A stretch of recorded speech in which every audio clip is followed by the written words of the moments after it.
Good evening, salam namaste to everyone, and most welcome to our beloved Dada's Zoom learning session. उनका passion और ये बोलना इसलिए जरूरी है क्योंकि आ, उनका वो प्रिय वर्ड शोले की बसंती जो कि उन्होंने हैदर से कनेक्ट किया था and he was very passionate about his work and this heather it belongs to a passionate group and also a loneliness group that has been demarcated by Dr. Back. Right and heather को हम Calluna vulgaris भी बोलते हैं but before that I would just एक homeopathy पे कुछ चर्चा चल रही थी so let me tell you दादा की one of the favourite students doctor Sonal उनके लिए एक उनके पेशेंट ने बहुत सुंदर मैसेज भेजा था and that message is truly apt because doctor Sonal की जो माहिरता है स्किन में और हेयर में I would I would rather request everyone जिनको भी ये प्रॉब्लम है you can actually connect with her because जहाँ स्किन और हेयर का मामला है she was very much in conversation with दादा उनका बैक टू बैक वो बोलते हैं ना कि डिस्कशन चलता था दादा का और मैम का so many people are good at something some people are good at something else but Sonal has got a very apt mind and very apt hand with medicine, with homeopathy medicine for skin and hair. And my daughter has been her patient for a very long time. And why I'm saying very long time? Because दादा की language में skin एक जिद्दी बीमारी है जो कि अपने आप में एक बीमारी नहीं है बट एक अंदरूनी बीमारी का बाहर निकलने का एक जरिया है इसीलिए वो अक्सर क्रॉनिक ही होती है अगर हम बोलते ना नहीं ये तो मुझे स्किन में अभी हुआ है तो ये तो एक सिम्टम है जो स्किन के थ्रू आया है बट अंदर कोई इंटरनल बीमारी है जो स्किन के थ्रू आई है वो इंटरनल बीमारी जब अपनी चरम सीमा पे पहुंच चुकी थी तब जाके वो स्किन से निकली है या और भी तरीके से निकलती है सो यस वो जो मैम के लिए बोला और दादा के लिए बोला वो इतना ओवरवेलमिंग मैसेज था so we have been sharing it in all the groups not because कि I am promoting Sonal ma'am I am promoting BFR and homeopathy that is very simple और सोनल मैम की तरह we have lot of good doctors one of them is again doctor Akshita Gupta and she has her mastery in something else and she has a mastery in something else so there is no clash between any doctors there has to be a brotherhood there has to be a community if we want to take natural naturopathy या homeopathy या हम कह लें बीएफआर we all wish to take it to wideness of the world because ये एक ऐसे natural तरीके हैं अगर हम इनको सीख लेते हैं तो ये मैं कहना आसान समझूंगी कि हम we are ready to understand and listen to our body right if you can listen to your body you are the best healers of your own body. So yes, welcome again to Dada's BFR session. And without wasting much of my time and your time and everybody's time, Dr. Sonal ma'am, welcome. Thank you so much, ma'am. Thank you so much, Dr. Ritu, for such a kind words.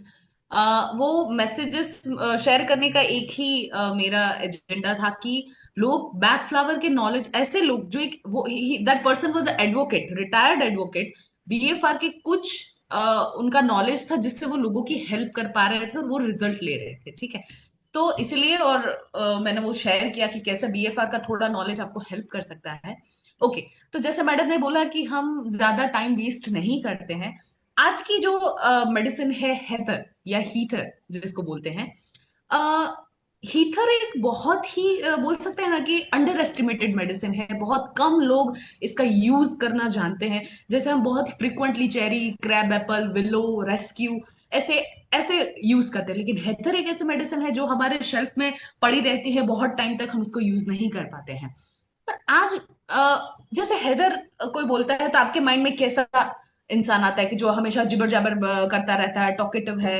हमेशा सबका ध्यान अपनी तरफ खींचना चाहता है या कोई भी अगर कन्वर्सेशन है तो वो किसी भी तरह अपने आप मोड़ लेता है ठीक है ये एक परसेप्शन आपका हैदर का बना हुआ है ठीक है तो एक ये सेशन बहुत बोरिंग ना करते मैं आपको 30 सेकंड देती हूँ आप लोग हैदर अगर हम कोई मेडिसिन बोलते हो तो आपके माइंड में हैदर बोलते ही पहला शब्द कौन सा आता है वो आप कमेंट बॉक्स में डालिए मैं आपको 30 सेकेंड्स देती हूँ, फिर मैं आपको बताती हूँ कि आपका परसेप्शन कैसे चेंज होना है। तो लेट्स स्टार्ट। 30 मिनट्स है। आप कमेंट बॉक्स में डालिए कि हेतर सब सुन के आपको कौन सा वर्ड पहले याद आता है। ठीक है, so let's start. Okay, DK sir बोल रहे हैं टॉकेटिव, विनीता जी भी बोल रही है talkative, yes. Self centered, yes, Archana ji. Meera Swarupa, lonely, absolutely wonderful. Hot, hot in the sense, doctor Sajiya. Hot okay, चलो चलो। एडजेक्टिव, उसको एक्सप्लेन करते जाइए। हाँ, but okay. Wonderful. Button holders, okay, ठीक है। मोर आर्टिकुलेटेड, ओक। चिपकू, ठीक है सर, डेफिनेटली चिपकू है। और हमारे पास 15 मिनट है। फर्स्ट जो पहला वर्ड दिमाग में आता है, self centered, yes sir, absolutely. Anger, okay, बातूनी जी। और ठीक है। तो गेम इज ओवर, लेकिन अगर आप पुट करना चाहते हैं हाँ, सिर्फ आप डालते एक इंसान, हाँ, एक इंसान जो आई थिंक मेरा स्वरूपा जी है, जिसने हो। बोला अलोन, लोनली। देखिए, Heather is not about self centredness, narcissist, ऐसा कुछ नहीं है। हेदर, ये सारी चीजें हैं, पर वो बाहर जो हमें दिखती है वो है। अंदर हमें, अगर कोई इंसान आपके ग्रुप में है, बहुत ज्यादा बात करता है, जिबर जाबर करता है, थोड़ा अटेंशन सीकर है, तो क्या हमें उसको मेडिसिन देनी चाहिए? क्या वो मेडिसिन सीख करता है? मतलब ऐसे तो बहुत सारे लोग हैं अपने आप। हम हर किसी को मेडिसिन नहीं दे सकते। He doesn't need medicinal help. Problem is कि वो क्यों ऐसा करता है। Heather is belong to a group of medicine called loneliness. अब मैं आपको बताती हूँ कि क्यों लोनलीनेस। ध्यान से सुनिएगा। आजकल जो इंसान है ना, वो काफी अंदर से खोखला होता जा रहा है, अंदर से खुद अकेलापन महसूस कर रहा है, काफी इनसिक्योर है, वो किसी से रिलेट नहीं कर पा रहा है।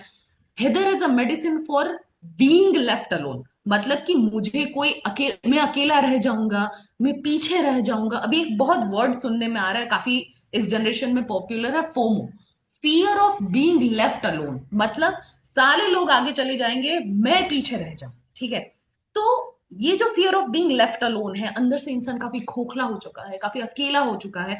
इसीलिए बाहर, देखिए, ह्यूमन, मैं आपको समझाती हूँ कैसे। हम ह्यूमंस हैं, हमारा एक बेसिक इंस्टिंक्ट है कि हमें वैलिडेशन चाहिए, हमें रिकग्निशन चाहिए। कोई हमारी तारीफ करे, कोई हमें सराहे, कोई हमें पहचाने, हमारे अचीवमेंट्स को पहचाने। जैसे कोई एक फीमेल है, लोगों के लिए खाना बनाती है अभी भी, तो वो थोड़ा सा ऐसा देखती है कि कोई तारीफ करे कि नहीं भाई अच्छा खाना बना है। ठीक है, जब हम कोई अच्छी ड्रेस पहनते हैं बाहर, तो हम we expect from our partner कि वो हमें तारीफ करे कि तुम आज बहुत अच्छी लग रही हो। तो we thrive on this validation. हमें बचपन से सिखाया जाता है कि हमें लोगों के वैलिडेशन, लोगों के रिकग्निशन, कोई हमें सराहे, कोई हमारी तारीफ करे, कोई हमें पहचाने। ठीक है, ये एक बेसिक इंस्टिंक्ट है। अगर हमें वो नहीं मिलता है, और कोई इंसान है कि चलो मिला तो भी ठीक है, नहीं मिला तो भी ठीक है, वो आगे बढ़ जाता है। हीटर कॉम्प्लेक्स कैसे आता है? देखिए, कोई एक इंसान है कि जो वैलिडेशन, जैसे कोई एक बच्चा है, कोई प्राइज लेके आया है, उसके पेरेंट्स उसको सराहते हैं कि ये बेटा बहुत अच्छा किया तुमने। अगर उसके पेरेंट्स नहीं उसको वैलिडेट करते, तो उसके फ्रेंड्स करते हैं, उसके फ्रेंड्स नहीं करते तो उसके कॉलीग्स। मतलब हमारा कहीं ना कहीं एक एंकर जुड़ा है। हम कहीं ना कहीं अपने फ्रेंड्स से क्लोज है, अपने पेरेंट्स से क्लोज है, अपने कलीग्स से क्लोज है, जो कहीं ना कहीं हमें वो वैलिडेशन, वो रिकग्निशन हमें देते हैं, एंड वी आर फाइन। हम अकेले नहीं है, हमारे साथ लोग हैं। लेकिन कोई एक इंसान जिसको कोई नहीं, ना उसको पेरेंट्स उसके सराहते हैं, उसको रिकग्निशन देते हैं, ना उसके कलीग्स, ना उसके फ्रेंड्स, वो इंसान अंदर से अकेला महसूस करता है। तो वो क्या करता है? वो बाहर से वैलिडेशन करने की, क्योंकि वो हमारा बेसिक इंस्टिंक्ट है, वी थ्राइव ऑन इट। ठीक है, तो वो बाहर से वैलिडेट ऐसे लोगों के साथ जाएगा, ऐसे लोगों की वैलिडेशन वो एक्सपेक्ट करेगा। तो पहली चीज वो क्या करेगा? सोशल मीडिया, फेसबुक, इंस्टाग्राम, ऐसी चीज है। जैसे आजकल वो स्नैपचैट, जहां पे अननोन लोग हैं, तो वो पहले क्या करेगा? पहले कुछ शेरो शायरी डालेगा। ठीक है, तो लोग उसको सराहेंगे, लाइक, कमेंट्स, ठीक है। उसको सेल्फ ग्रेटिट्यूड इज इंपॉर्टेंट, कि तुरंत उसको अच्छा लगने लगेगा, हाँ हाँ लोग हैं, मुझे वैलिडेट कर रहे हैं, मैं हूं। फिर धीरे धीरे लाइक्स कम होने लगे, फिर वो खुद के फोटोज डालने लगेगा, तो फिर लोग उसको लाइक्स एंड कमेंट्स करेंगे, धीरे धीरे वो कम हो जाएगा। अब क्या करना है? अब तो वैलिडेशन नहीं आ रहा है, फिर वो क्या करेगा? फिर वो अपनी डे टू डे लाइफ की वीडियोस डालना शुरू करेगा। आजकल इंस्टाग्राम में लोगों की डे टू डे लाइफ के व्लॉग्स इतने ज्यादा, 10-10 12-12 साल के बच्चे, वो सुबह जैसे नाश्ता, ब्रश से लेके रात को सोने तक, ऐसी ऐसी बातें, मतलब जो हम रेगुलर, वो इतनी इंटरेस्टिंग भी नहीं है, हर एक चीज सोशल मीडिया पे डाल रहे हैं और उसको लाखों लोग देख रहे हैं। मतलब जो इंसान बता रहा है वो भी अकेला है, और जो इंसान देख रहा है वो भी अकेला है। तो यस। आपको लगता है कि डेली लाइफ के ब्लॉग्स इतने क्यों पॉपुलर हो रहे हैं? ठीक है, वो डाला, कुछ टाइम व्यूज आए, नहीं आए, धीरे धीरे पॉपुलैरिटी कम होने लगी। अब क्या करना है, वैलिडेशन तो चाहिए ही। तो धीरे धीरे न्यूडिटी चालू होगी, फीमेल्स वो कम कपड़े पहनने लगेगी, they are like a soft contact. अगर लड़के हैं, ठीक है, तो दे आर लाइक टेस्टोस्टेरोन, तो वो कुछ स्टंट करेंगे, कुछ बाइक के स्टंट करेंगे, या फिर सेल्फ हार्म, या फिर ईटिंग। अभी सोशल मीडिया पे इतने टाइम में इतना ज्यादा खाना, कोई चैलेंज एक्सेप्ट करना, या धीरे धीरे अगर व्यूज पाने के लिए गालियां देना, या फिर ऐसी चीजें, कहीं ना कहीं उन लोगों को व्यूज चाहिए, व्यूज चाहिए, वैलिडेशन चाहिए, पैसों के लिए नहीं, वो तो है ही एक factor, but a thrive of validation, recognition, कि कोई हमें पहचाने, हमें सराहे। वो बार बार छोटे बच्चे, इतने लाइक्स आए, इतने कमेंट्स आए, कुछ भी है तो चलो कॉफी का एक फोटो खींच के डाल देते हैं सोशल मीडिया पे कि हाँ, enjoying my coffee, enjoying me time. पर अंदर से वो मी टाइम जैसा कुछ नहीं, वो सिर्फ दिखा रहे हैं ताकि उनको, लोगों को पता चले कि वो इंसान एग्जिस्ट कर रहे हैं। तो ये एक बड़ा सा लूप बनता जा रहा है, लोग अंदर से खाली हो रहे हैं। देखिए, जितना जितना सोशल मीडिया बढ़ रहा है, जितनी जितनी न्यूडिटी, सॉफ्ट फोन, गालियां गलौज, लोगों को अट्रैक्ट करने की चीजें, बॉडी शेमिंग, या बॉडी पियर्सिंग, या टैटू कराना, या ऐसी चीज, मतलब कि जो किसी ने ना की हो, वो लोग करने लगे हैं। इन कि लोगों को वैलिडेट मिले, लोगों को अटेंशन मिले, वो धीरे धीरे वो अटेंशन, वो वैलिडेशन धीरे धीरे बिहेवियरल इश्यूज में बदलता जा रहा है, क्योंकि वो अंदर से काफी खोखला है, काफी alone, loneliness, fear of being left alone.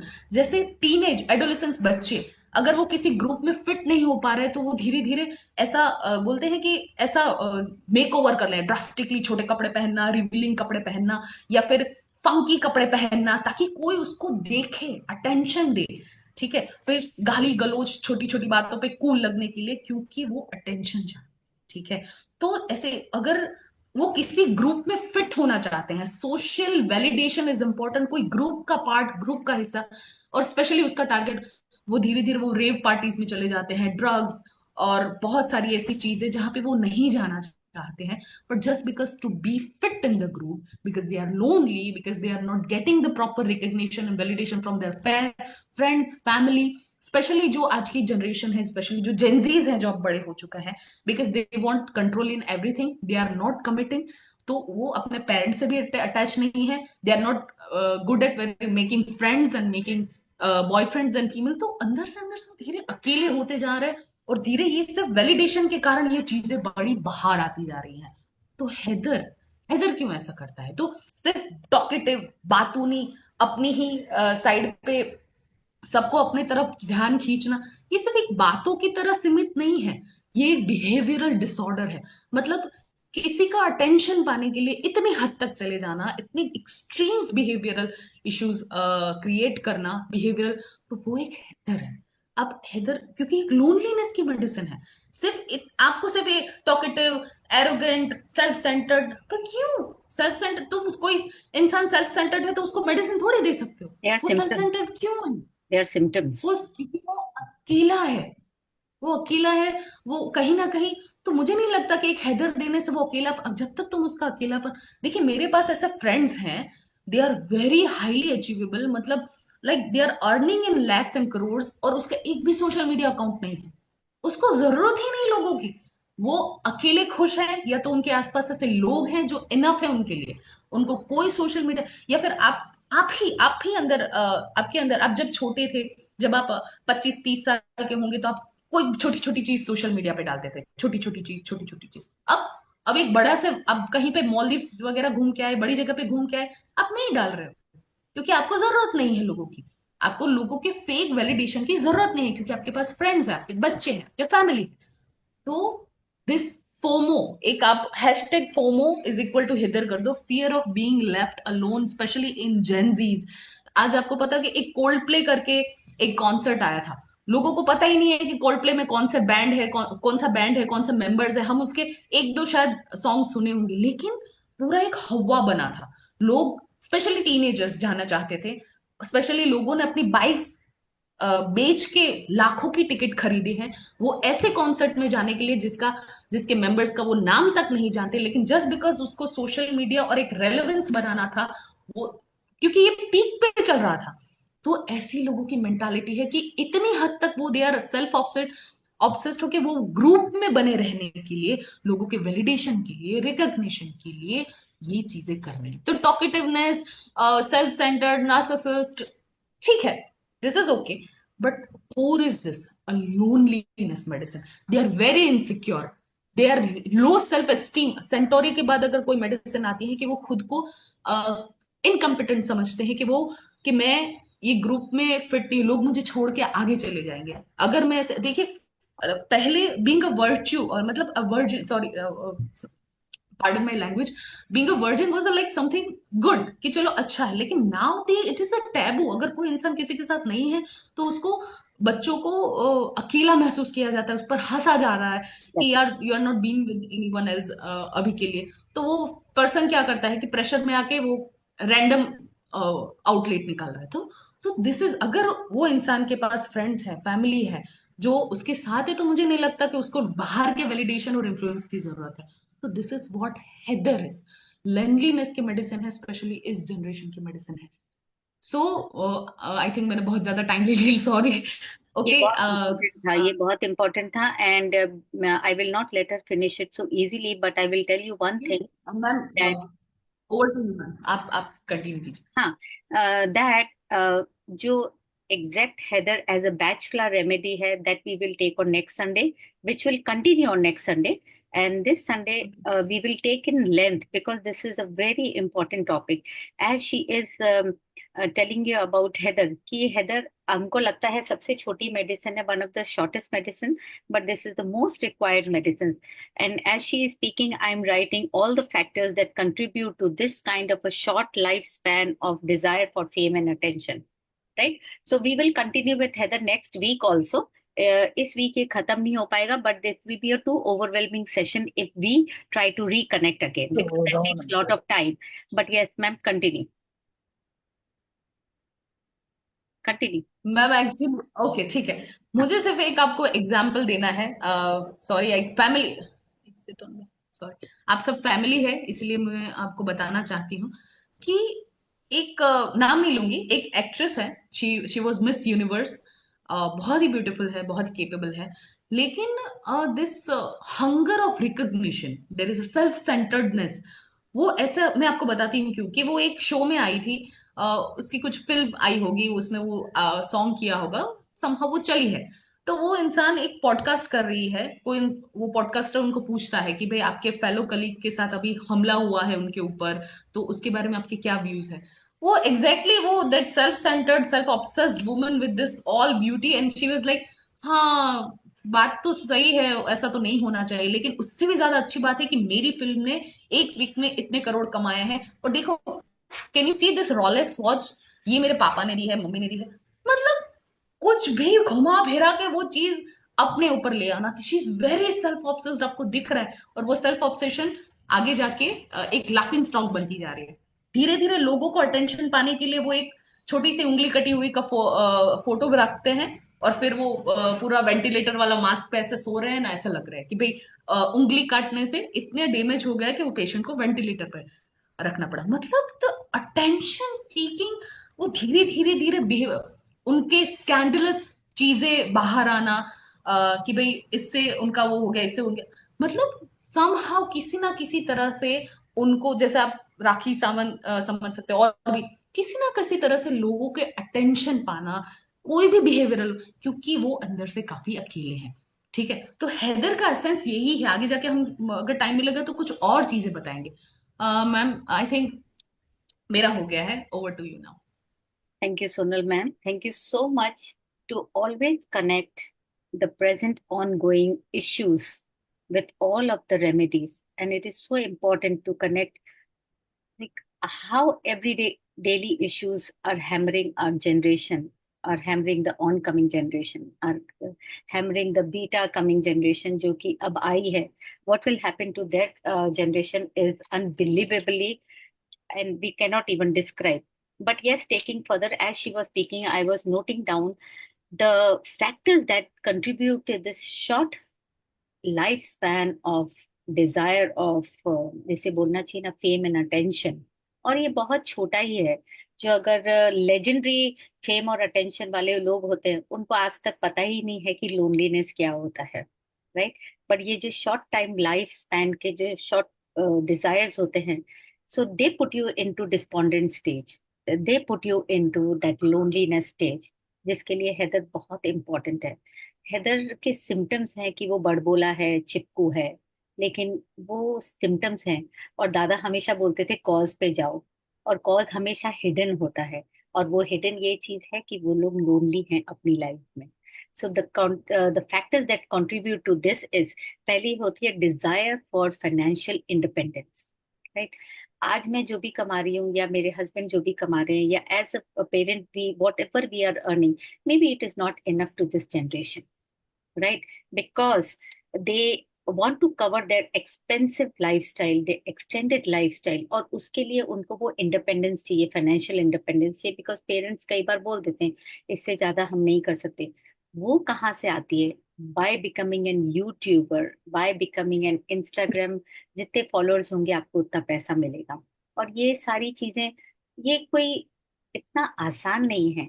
एक लेजेंडरी फेमस पर्सन होना इतना आसान नहीं, उसके लिए बरसों लगते हैं. बट ये शॉर्ट टर्म के लिए बहुत कम समय चाहिए. ये फिजल आउट भी बहुत जल्दी हो जाती है. सो इसके लिए सबसे बड़ा होता है डिजायर ऑफ फाइनेंशियल इंडिपेंडेंस. ये जब डिजायर आती है बच्चों के अंदर, तो उनका सारा नजरिया जाता है कि किस तरीके से मुझे फेम मिले. शॉर्ट टर्म फेम मिलेगी, मुझे इससे पैसा आएगा, और उस पैसे से मैं आज की अपनी जिंदगी सुधार सकता हूँ, राइट. वो फेम उनको सोचने पे मजबूर ही नहीं करता है कि what am I missing in the present life. बस वो आ रहा है पैसा to make them financial independent. Second factor आता है, we have become a nuclear small family. और जितनी फैमिली स्मॉल होती जा रही है, रिश्ते उतने कम होते जा रहे हैं.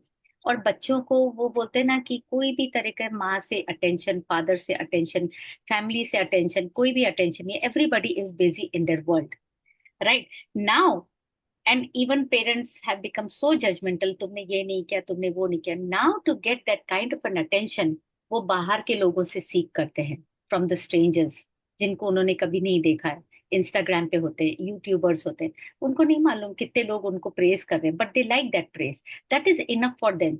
और वो उनकी फैमिली हो गए. और जो रियल फैमिली है, वो एक तरीके से लिविंग स्ट्रेंजर्स बन गए उनके लिए.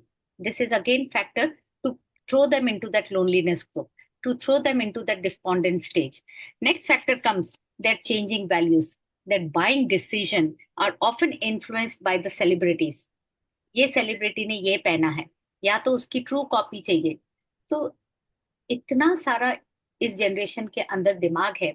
But there everything is going into that kind of buying decision which has shifted. हमारे टाइम में बाइंग डिसीजंस क्या होता था कि जरूरत है तो बाय करेंगे.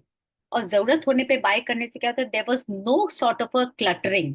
न हमारा दिमाग जाता था, चार कपड़े हैं, चार में से एक पुल किया, तीन जोड़ी जूते में से एक जोड़ी पुल किया, get ready as soon as possible for more important things in life. लेकिन ये बच्चे क्लटरिंग के उस जाल में फंसते जा रहे हैं, because the buying decisions has been defined by the celebrities. They have to. और उस चक्कर में क्या होता है, they have to voice on everything and anybody. आप पे भी वो अपना डिसीजन बताएंगे, बॉयज बताएंगे, और उनको कोई किसी से वैलिडेशन नहीं चाहिए. They think they are valid enough. जो वो बोल रहे हैं वो सही है. That is the main point of them going into loneliness. हैदर का सबसे बड़ा ये होता है कि वो बोल बोल करता रहता है, चाहे सामने वाला सुनना चाहे या नहीं चाहे. There comes like they do not want any validation. उनको तो लगता है वो जो बोल रहे हैं वो खुद ही बहुत वैलिड चीज है. That's why they have to voice on everything and everybody, because they want to feel important, because they want to feel intelligent, because they want to feel intellectual. इसीलिए वो हर चीज में कूदना चाहते हैं. But that's not the case. उनको ये चीज नहीं समझ में आ रही है कि वो उनको बेवकूफियों के में भी तोला जाने लगा है. If you speak too much, if you speak unrecognisable, it's no point in life. Next comes this generation. Of course, I can say this generation is showing a very strong feeling of global issues like education, like climate change, like corporate accountability. But होता क्या है, their upbringing, their social upbringing बोल सकते हैं, या their culture बोल सकते हैं, या their behaviour pattern, it is contradictory.